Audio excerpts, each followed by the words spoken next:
All right, what's going on, family? I pray y'all are doing well and having a wonderful, wonderful, blessed day. As we off top, give the Most High all the honor, the glory, and definitely all the praise and worship. I want to respond back to a lot of my new subscribers and some of the old subscribers about the Apocrypha. I want to talk about this for a moment. I had a good question. Um, why was it removed from the King James Bible? And I'm glad y'all asked this question because a lot of people don't even believe that it was ever a part of the King James 1611 version of the Bible, and it was. Now let's just say this off top. You got many people that agree with the Apocrypha. Then you got a lot of people that don't agree with it. I'm not here to try to change nobody's mind on what they believe. You believe in it. If you don't, it's your business. But I'm gonna answer your questions the best way I can. And then, Brother Shaim, you said, as a Christian, should you read the Apocrypha? Now, when I get through with this video, I want you to tell me, did I answer that for you in so many ways? But I get a lot of emails about this. Now, a lot of people say the Apocrypha is fake, or it don't line up with a lot of other things, or it's a fairy tale, it's just not inspired, by Yah. But then you got people that also say, even with the regular King James, they don't agree with the book of Genesis. It's too much left out. Why is it such a gap? Why is there so much space? Or what happened from the Old Testament to the New Testament? See, either way it goes, you're going to get all these questions and confusion. But I want to bring out some points to let you know why it's like that. Now, once again, to those who say the Apocrypha was never in the King James Bible, that is a lie. You got to study. The Apocrypha was in the King James version of the 1611 once again, but it was removed around about, 1885. That's when they removed the Apocrypha. Question is, why did they remove it? So you was talking about 80 some books that went down to 66 books. I'm going to tell you something from studying, a whole lot was left out. When you read about somebody like Enoch, or some may pronounce it Enoch, somebody that powerful, with a testimony that powerful, that they please Yah in the way he left, that book never should have been taken out the Bible. But you see it in the Apocrypha. You see Enoch addresses the Watchers. King James called them the fallen angels. You see Enoch go into more and more details about their name, what they were, who they were, what they taught, and more and more details. That lines up with Genesis 6.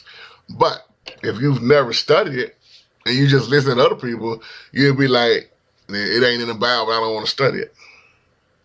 And I'm just naming Enoch just for one right now. It's so many other books.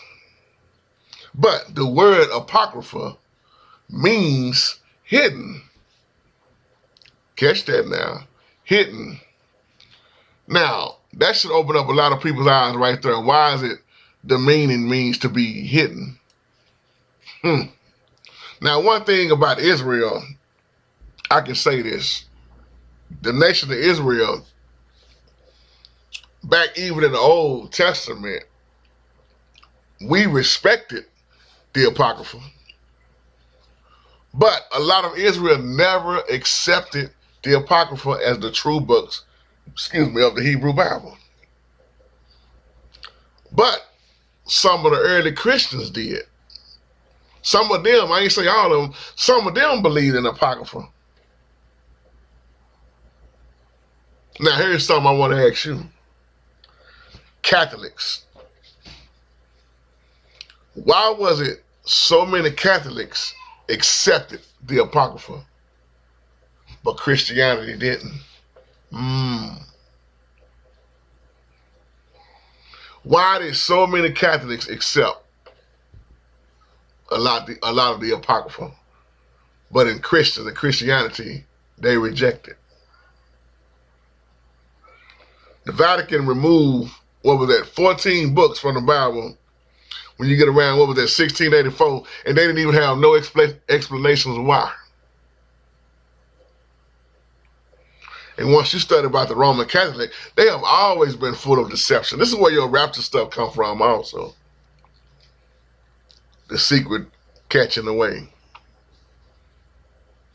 The Darby, the Scottish girl, dream.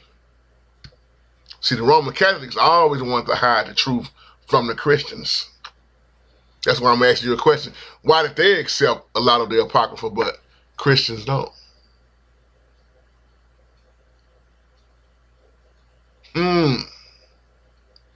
The original Bible did contain 80 books, including the Apocrypha. In the first edition, when you study, that's why you got all this fighting over Jesus' name. Because the name was spelled I-E-S-U-S, which was pronounced Yahushua.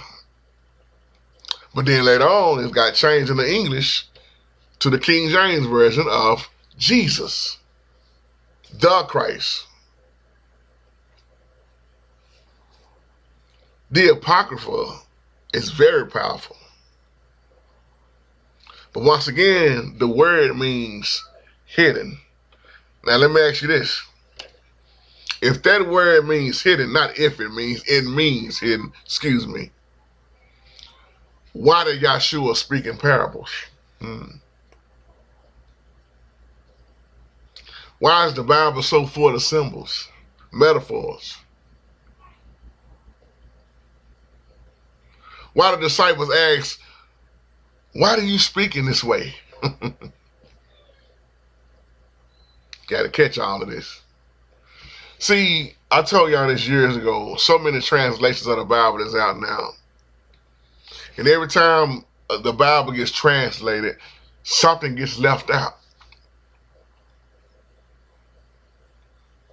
It gets left out. St. Jerome translated the Bible into Latin, in the 4th century. It was called the Vulgate. That was that translation. And he wasn't even sure what to do with the other books. And then you got to take this in consideration. Martin Luther translated the Bible into German. So when you ask me all these questions with JT, it seems like it's so much missing, and this don't add up, this don't add up. That's why I told y'all to read the Bible in chronological order. But you got to go past the King James. You got to get your strong concordance. You got to get the Apocrypha. Now, if you don't, let me say this. If you don't agree with the Apocrypha, then this video is not for you. I'm going to say that again. If you do not agree with the Apocrypha, this video is not for you. And I'm not mad at you if you don't. Sad thing is, none of us was there back then. None of us. We don't know what, do we? But I know from studying, I don't just take what people say and just believe it. I'm gonna do the research on my own. And from researching and studying the Apocrypha, it's a whole lot that makes sense. And it makes sense on why King James is like King James is. You can get them online. I've been telling people left and right. You can go to Amazon and get it. But once again, it's only a few people that's going to really agree with the Apocrypha. Because even if you look on YouTube alone, just type it in, you'll see how many people say it's fake, it's false, don't read it. And then you're going to see another side of the people that say you need to read it. It's very important. See, let me tell you something else about the Apocrypha.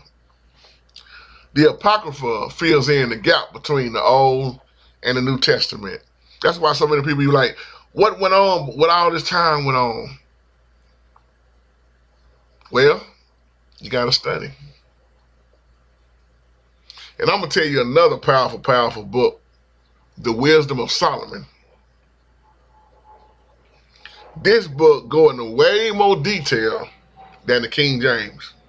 Now, whether you agree with it or not, that's on you. It gives you, the Apocrypha gives you a broader understanding. Matter of fact, I think I'm going to do a series on these laws books one by one. And you talking about faith, these books really show you how to stand firm and bold in the faith. Even Paul referred to the Apocrypha. Even Jude referred to Enoch. Even Joshua referred to Jasher. So when you tell somebody don't read the Apocrypha, then you might well tell that same person don't read the book of Jude. If you're gonna read Jude, then don't sit there and make Jude out of a liar because you saying don't read the Apocrypha, but Jude, I mean not the Apocrypha, Enoch. Jude referred back to Enoch.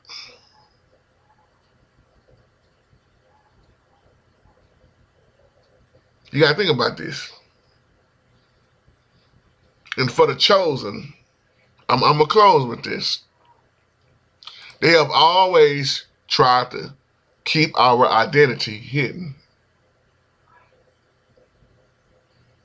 So if you take away my identity, you take away what I'm supposed to be reading, studying, how am I going to ever know who I am and what I am and who I serve and what I serve? See, this video ain't for everybody. And if you don't agree with it, it's fine. JT still love you. I'm just trying to help y'all out with these questions that y'all ask me. You're either going to accept the Apocrypha or you're not. You're either going to accept the King James Version of the Bible or you're not. You can sit up and argue about it all day long. You can debate all day long. Is it real? Should I believe this? Should I study this? Should I read this? People say this all day to me without the Apocrypha. So whether they study the Apocrypha or not, they got a problem with King James Bible. Well, I got a problem with the Queen James Bible. Somebody will catch that later. Satan has many Bibles out here. This is why it's so important to pray. Ask the Holy Spirit to teach you, guide you, and get around somebody that knows the word. Because to pick up the Bible and think it's simple and you're going to understand it like that, it don't work that way. I don't know nobody like that. Some of this stuff, man, you will not understand it. You know, and some people tell me all the time, well, I don't even know where to start at, JT. I don't know, man. I know, I understand, brother. I was there. This is why when you study, you got to investigate. You got to study. It's so much more than Daniel. Bear than the dragon. Oh, if you ever study that. And once you line these books up, you'll start seeing, wait a minute. Now it makes sense. Because King James stopped right here. But when I read this, that's why many people that have read Enoch, they say it makes a lot of sense added with Genesis chapter 6. But once again, it's each to their own. I really want to come back and say that, man. Don't ever think that the Apocrypha was never a part of the King James Bible. It was, and once they took it out, it's when your confusion started coming in, you know. So, like I say, this video is for more people who agree with the Apocrypha. If you don't, once again, I'm not mad at you. You know, hey, it's each to their own. But to the ones who ask me these questions, here's your answer. Y'all have a wonderful, blessed day. Shalom.